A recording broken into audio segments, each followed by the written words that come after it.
ನಮಸ್ತೆ, welcome to the channel Soujanya M creations. ನಾನಿವತ್ತೊಂದು ಹೊಸ ರೀತಿಯ ಸಾರಿ ಕುಚ್ ಡಿಸೈನ್ ತೋರಿಸ್ತಿದ್ದೀನಿ ಈ ವಿಡಿಯೋದಲ್ಲಿ. ಇದರಲ್ಲಿ ಪಫ್ ಡಿಸೈನ್ ಬರುತ್ತೆ. ಸೊ ಆ ಪಫ್ ಡಿಸೈನ್ಗೆ ಬೀಡ್ಸ್ ಆ್ಯಡ್ ಮಾಡಿ ಹಾಕೋದು ಹೇಗೆ ಅಂತ ತೋರಿಸ್ತೀನಿ. ಇಲ್ಲಿ 6 ಎಳೆ ದಾರಕ್ಕೆ ಫಸ್ಟೇ ಸ್ವಲ್ಪ ಗೋಲ್ಡನ್ ಕಲರ್ ಬೀಡ್ಸ್ನ ನಾನು ಆ್ಯಡ್ ಮಾಡಿ ಇಟ್ಕೊಂಡಿದ್ದೀನಿ. ಅದನ್ನ ವಿಡಿಯೋ ಮಾಡಲಿಲ್ಲ ನಾನು.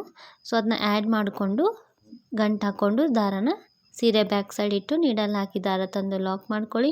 ಅದರ ಪಕ್ಕದಲ್ಲೇ ಒಂದು ಸಿಂಗಲ್ ಕ್ರೋಶೆ ಮಾಡಬೇಕು ಅಥವಾ 2 ಟೈಮ್ಸ್ ಲಾಕ್ ಮಾಡಬೇಕು. ಲಾಕ್ ಮಾಡಿದ ಮೇಲೆ 2 ಚೈನ್ಸ್ ಹಾಕೋಣ. 2 ಚೈನ್ ಹಾಕಿ ನೀಡಲ್ ಮೇಲೆ ಒಂದು ಸತಿ ದಾರ ಸುತ್ತಿ ಈಗೇನು ಸೆಕೆಂಡ್ ಲಾಕ್ ಮಾಡಿರ್ತೀವಲ್ಲ ಅದ್ರ ಪಕ್ಕದಲ್ಲೇ ನೀಡಲ್ ಹಾಕಿ ದಾರ ತಂದು 2 ದಾರ ಒಂದು ಸತಿ ತೆಗಿಬೇಕು ಮತ್ತು 2 ದಾರ ಒಂದು ಸತಿ ತೆಗಿಬೇಕು. ಇಲ್ಲಿ ಡಬಲ್ ಕ್ರೋಶೆ ಕಂಬ ಆಯಿತು. ಡಬಲ್ ಕ್ರೋಶೆ ಕಂಬ ಆದಮೇಲೆ 2 ಚೈನ್ಸ್ ಹಾಕಬೇಕು. 2 ಚೈನ್ ಹಾಕಿ ನೀಡಲ್ ಮೇಲೆ ಒಂದು ಸತಿ ದಾರ ಸುತ್ತಿ ಈಗೇನು ಡಬಲ್ ಕ್ರೋಶೆ ಕಂಬ ಮಾಡಿದ್ದೀವಲ್ಲ ಅದ್ರ ಹಿಂದೆ ಹೋಗಿ ದಾರ ತರಬೇಕು. ನೀಡಲ್ ಮೇಲೆ 3 ದಾರ ಇರುತ್ತೆ, 3 ದಾರನ ಹಾಗೆ ಇಟ್ಕೋಬೇಕು. ಸೊ ಬ್ಯಾಲೆನ್ಸ್ ಮಾಡಬೇಕು. ಇಲ್ಲಿ ಬೇಕಂದರೆ ಈ ರೀತಿ ಫಿಂಗರಿಂದ ಕೂಡ ನೀವು ಬ್ಯಾಲೆನ್ಸ್ ಮಾಡ್ಬೋದು.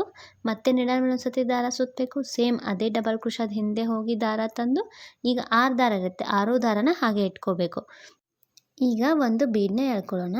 ಸೊ ನಾನು ಆಗಲೇ ಹೇಳಿದ ಹಾಗೆ ಫಸ್ಟೇ ಬೀಡನ್ನ ನಾನು ದಾರಕ್ಕೆ ಪೋಣಿಸ್ಕೊಂಡು ಗಂಟು ಹಾಕೊಂಡು ಇಟ್ಕೊಂಡಿದ್ದೀನಿ. ಸೊ ಈಗ ಒಂದು ಬೀಡನ್ನ ಈ ರೀತಿ ಆ ದಾರದೊಳಗೆ ಎಳ್ಕೋಬೇಕು. ಹೀಗೆ ಬ್ಯಾಕ್ ಸೈಡಿಂದ ಫ್ರಂಟ್ ಸೈಡ್ಗೆ ಎಳ್ಕೋಬೇಕು ಈ ರೀತಿ. ಸೊ ಈಗ ಬೀಡ್ ಇಲ್ಲಿ ಬಂತು. ಈಗ ನೆಕ್ಸ್ಟ್ ಅದನ್ನು ಹಾಗೆ ಅಲ್ಲೇ ಇಟ್ಕೊಂಡು ಮತ್ತೆ ಈ ರೀತಿ ನೀಡಲ್ ಮೇಲೆ ಸತಿ ದಾರ ಸುತ್ತಬೇಕು. ಮಾಡಿ ಡಬಲ್ ಕ್ರೋಶೆ ಹಿಂದೆ ಹೋಗಿ ದಾರ ತಂದು ಹಾಗೆ ಇಟ್ಕೋಬೇಕು. ಸೊ ಬೀಡ್ಗಿಂತ ಮುಂಚೆ 2 ಸರ್ತಿ ಹೀಗೆ ಮಾಡಬೇಕು. ಬೀಡ್ ಆದಮೇಲೆ 3 ಸರ್ತಿ, ಟೋಟಲಾಗಿ 5 ಸರ್ತಿ ನಾವು ಈ ರೀತಿ ನೀಡಲ್ ಮೇಲೆ ದಾರ ತೊಗೊಂಡು ಈ ರೀತಿ ಮಾಡ್ಕೊಂಡು ಇಟ್ಕೋಬೇಕು. ಸೊ 5 ಸರ್ತಿ ಮಾಡಿದಾಗ ಇಷ್ಟು ದಾರ ಇರುತ್ತೆ. ಆ ಅಷ್ಟು ದಾರನ ಈ ರೀತಿ ತಕ್ಕೋಬೇಕು. ಇಲ್ಲಿ ಪಫ್ ಡಿಸೈನ್ ಆಗುತ್ತೆ. ತಗೊಂಡು ಲಾಕ್ ಮಾಡ್ಕೋಬೇಕು. ಸೊ ಇಲ್ಲಿ ಪಫ್ಗೆ ಮಿಡಲು ಬೀಡ್ ಬಂದಿದ್ದ ಥರ ಕಾಣಿಸುತ್ತೆ ಡಿಸೈನ್. ಅದಾದಮೇಲೆ ಮತ್ತೆ ನೀಡಲ್ ಮೇಲೆ ಒಂದು ಸತಿ ದಾರ ಸುತ್ತಬೇಕು.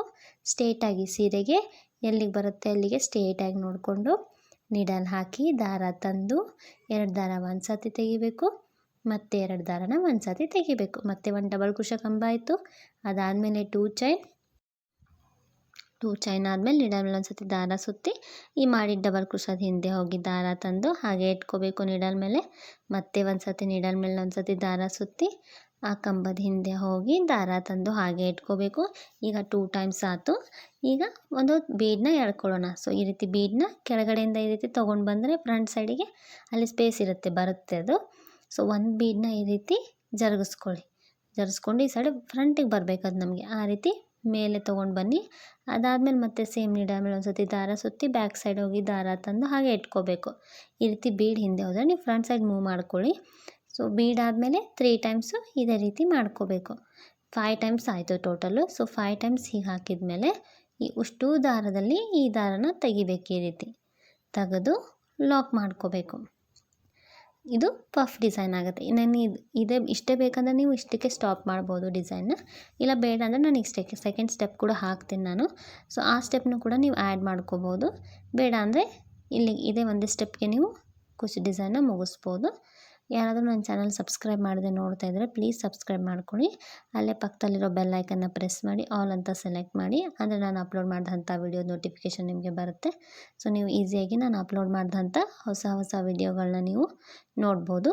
ನಾನು ನಾರ್ಮಲಾಗಿ ಪಫ್ ಡಿಸೈನ್ ಹಾಗೆ ತೋರಿಸಿದ್ದೀನಿ ಈಗ ಮುಂಚೆನೇ, ಬಟ್ ಬೀಡ್ ಆ್ಯಡ್ ಮಾಡಿ ತೋರಿಸಿಲ್ಲ. ಸೊ ಇಲ್ಲಿ ಈ ಡಿಸೈನಲ್ಲಿ ನಿಮಗೆ ಬೀಡನ್ನ ಆ್ಯಡ್ ಮಾಡಿ ಹಾಕೋದು ಹೇಗೆ ಅಂತ ತೋರಿಸ್ತಾ ಇದ್ದೀನಿ. ಇದು ಡಿಫ್ರೆಂಟಾಗಿ ಚೆನ್ನಾಗಿ ಕಾಣಿಸುತ್ತೆ, ಒಂಥರ ಲುಕ್ ಕೊಡುತ್ತೆ ಡಿಸೈನು ಬೀಡ್ ಆ್ಯಡ್ ಮಾಡಿದ್ದಕ್ಕೆ.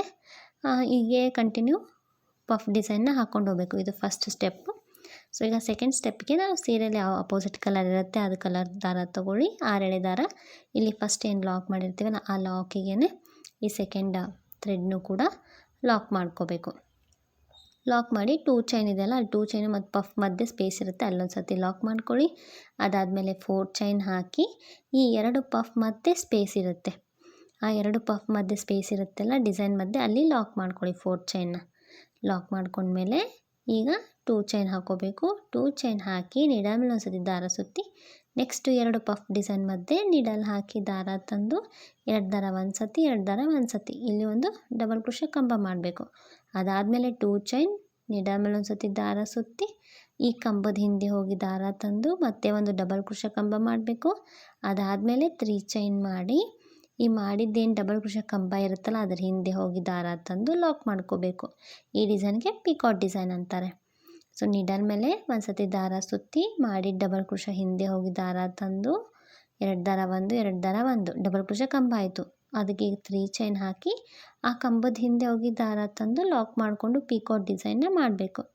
ಸೊ ಇಲ್ಲಿ ಕಂಟಿನ್ಯೂ ಪಿಕಾಟ್ಸ್ನ ಹಾಕ್ಕೊಂಡು ಹೋಗ್ತಾ ಇದ್ದೀನಿ ನಾನಿಲ್ಲಿ 5 ಪಿಕಾಟ್ಸ್ ಹಾಕಿದ್ದೀನಿ. ನೀವು ಬೇಕಂದರೆ 4 ಕೂಡ ಹಾಕೋಬೋದು, ಇಲ್ಲ 5 ಜಾಸ್ತಿ ಹಾಕ್ಕೊಳ್ಬೇಡಿ. ಜಾಸ್ತಿ ಹಾಕಿದರೆ ಸರಿ ಕಾಣೋದಿಲ್ಲ, ಯಾಕಂದರೆ ಇಲ್ಲಿ ಮೇಲೆ ಪಫ್ ಡಿಸೈನ್ ನಮ್ಮದು ಫಸ್ಟ್ ಸ್ಟೆಪ್ಪಲ್ಲಿ ಚಿಕ್ಕದಿದೆ ಅಲ್ಲ. ಸೊ ಇಲ್ಲಿ ಆಲ್ಮೋಸ್ಟ್ 4 ಹಾಕಿ, ಇಲ್ಲ ಲಾಸ್ಟ್ ಅಂದರೆ 5 ಹಾಕಿ, ಅದಕ್ಕಿಂತ ಜಾಸ್ತಿ ಹಾಕಬೇಡಿ. ಸೊ ಇಲ್ಲಿ ನಾನು 5 ಪಿಕಾಟ್ ಡಿಸೈನ್ಸ್ನ ಹಾಕ್ತಾಯಿದ್ದೀನಿ. ಸೊ ಇಲ್ಲಿ 5 ಪಿಕಾಟ್ ಡಿಸೈನ್ಸ್ನ ಹಾಕಿ ಈಗ ಅದನ್ನ ನೆಕ್ಸ್ಟ್ 2 ಪಫ್ ಇರುತ್ತಲ್ಲ, ಪಫ್ ಡಿಸೈನು ಅದೆರಡರ ಮಧ್ಯೆ ಲಾಕ್ ಮಾಡ್ಕೋಬೇಕು. ಸೊ ಈ ರೀತಿ 5 ಹಾಕಿದ್ದೀನಿ. ಈಗ ಅದನ್ನ 2 ಪಫ್ ಡಿಸೈನ್ ಮಧ್ಯೆ ನೀಡಲ್ ಹಾಕಿ ದಾರ ತಂದು ಲಾಕ್ ಮಾಡ್ಕೋಬೇಕು. ಲಾಕ್ ಮಾಡಿಕೊಂಡು ಈಗ ಮತ್ತೆ ನೆಕ್ಸ್ಟ್ ಮತ್ತೆ 2 ಚೈನ್ ಹಾಕಿ ನೀಡಲ್ ಮೇಲೆ ಒಂದು ಸತಿ ದಾರ ಸುತ್ತಿ ನೆಕ್ಸ್ಟ್ 2 ಡಿಸೈನ್ ಮಧ್ಯೆ ನೀಡಲ್ ಹಾಕಿ ದಾರ ತಂದು ಡಬಲ್ ಕ್ರೋಶೆ ಕಂಬ ಮಾಡಬೇಕು. ಡಬಲ್ ಕ್ರೋಶೆ ಕಂಬ ಮಾಡಿ 2 ಚೈನ್ ಹಾಕಿ ನೀಡಲ್ ಮೇಲೆ ಒಂದು ಸತಿ ದಾರ ಸುತ್ತಿ ಅಲ್ಲೇನು ಟ್ರಯಾಂಗಲ್ ಶೇಪ್ ಸ್ಪೇಸ್ ಇರುತ್ತಲ್ಲ ಅಲ್ಲಿ ಹೋಗಿ ದಾರ ತಂದು ಡಬಲ್ ಕ್ರೋಶೆ ಕಂಬ ಮಾಡಬೇಕು.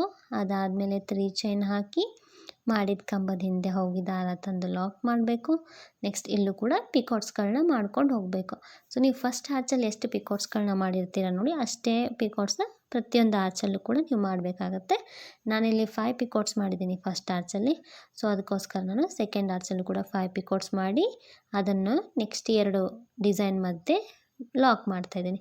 ಸೊ ಇದೇ ರೀತಿ ನಾನಿಲ್ಲಿ 3 ಡಿಸೈನ್ ಹಾಕ್ಕೊಂಡಿದ್ದೀನಿ. ಸೊ ಇಲ್ಲಿ ಮೂರು ಡಿಸೈನ್ ಆದಮೇಲೆ ನಾನು ಕುಚ್ಚಿಗೆ ಸ್ಪೇಸ್ ಬಿಡ್ತಾಯಿದ್ದೀನಿ. ಸೊ 4 ಚೈನ್ ಹಾಕಿ ನೆಕ್ಸ್ಟ್ 2 ಡಿಸೈನ್ ಮಧ್ಯೆ ಲಾಕ್ ಮಾಡ್ಕೋಬೇಕು. ಇಲ್ಲಿ ಕುಚ್ಚು ಬರುತ್ತೆ.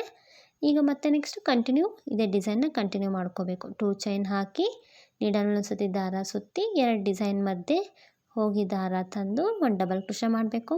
ಅದಾದಮೇಲೆ 2 ಚೈನ್ ಮತ್ತು ನೀಡಲ್ ಒಂದು ಸತಿ ದಾರ ಸುತ್ತಿ ಇಲ್ಲೇನು ಟ್ರಯಾಂಗಲ್ ಶೇಪ್ ಸ್ಪೇಸ್ ಇದೆಯಲ್ಲ ಅಲ್ಲಿ ಹೋಗಿ ದಾರ ತಂದು ಡಬಲ್ ಕ್ರೋಶೆ ಮಾಡಬೇಕು. ಅದಾದಮೇಲೆ 3 ಚೈನ್ ಮಾಡಿದ ಕಂಬದ ಹಿಂದೆ ಹೋಗಿ ದಾರ ತಂದು ಈ 3 ಚೈನ್ನ ಲಾಕ್ ಮಾಡಿಕೊಂಡು ಪಿಕಾಟ್ಸ್ ಡಿಸೈನ್ನ ಮಾಡಬೇಕು. ತುಂಬಾ ಈಸಿ ಇದೆ. ನೀವು ಒಂದು ಸತಿ ಹಾಕಿದರೆ ನಿಮಗೆ ಈಸಿ ಆಗುತ್ತೆ. ಇಲ್ಲಿ ಪಫ್ ಡಿಸೈನ್ ಹಾಕೋದೇ ಒಂದು ಸ್ವಲ್ಪ ಡಿಫಿಕಲ್ಟ್ ಅನಿಸುತ್ತೆ.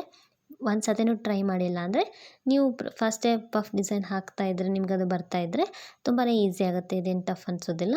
ಬೀಡ್ ಆ್ಯಡ್ ಮಾಡೋದಷ್ಟೇ ಇಲ್ಲಿ ಆ್ಯಡ್ ಆಗಿರೋದು ಡಿಸೈನು. ಇಲ್ಲಾಂದರೆ ನೀವು ಪ್ಲೇನಾಗಿ ಪಫ್ ಹಾಕ್ತೀರಾ ಅಂದರೆ ಇದು ಕೂಡ ತುಂಬ ಈಸಿಯಾಗಿ ಆಗುತ್ತೆ ನಿಮಗೆ. ಸೊ ಕಂಟಿನ್ಯೂ ಪೂರ್ತಿ ಸೀರೆ ಹೀಗೆ ಹಾಕಿ ಕುಚ್ಚು ಕೂಡ ಕಟ್ಟಿ ತೋರಿಸ್ತೀನಿ ನೋಡಿ. ಇಲ್ಲಿ ನಾನು ತುಂಬ ಚೆನ್ನಾಗಿ ಬಂದಿದೆ ಡಿಸೈನು. ಇಲ್ಲೇನು ಪಫ್ ಡಿಸೈನಲ್ಲಿ ಬೀಡ್ ಹಾಕಿದೆಯಲ್ಲ ಅದೇ ಹೈಲೈಟ್ ಆಗಿರೋದು. ಸೊ ಇಲ್ಲಿ ನಾನು 3 ಡಿಸೈನ್ ಹಾಕಿ 1 ಕುಚ್ಚು ಹಾಕಿದ್ದೀನಿ. ನೀವು ಬೇಕಂದರೆ 2 ಡಿಸೈನ್ ಹಾಕಿ 1 ಕುಚ್ಚು ಹಾಕಿ, ಇಲ್ಲ ಒಂದೇ ಡಿಸೈನು 1 ಕುಚ್ಚು ಆ ರೀತಿ ಕೂಡ ನೀವು ಸ್ಪೇಸ್ ಬಿಟ್ಕೋಬೋದು. ನಿಮ್ಗೆ ಯಾವ ರೀತಿ ಬೇಕೋ ನೀವು ಆ ರೀತಿ ಹಾಕ್ಕೊಳ್ಳಿ. ಡಿಸೈನ್ ಇಷ್ಟ ಆಗಿದ್ದರೆ ವಿಡಿಯೋನ ಲೈಕ್ ಮಾಡಿ. Thanks for watching.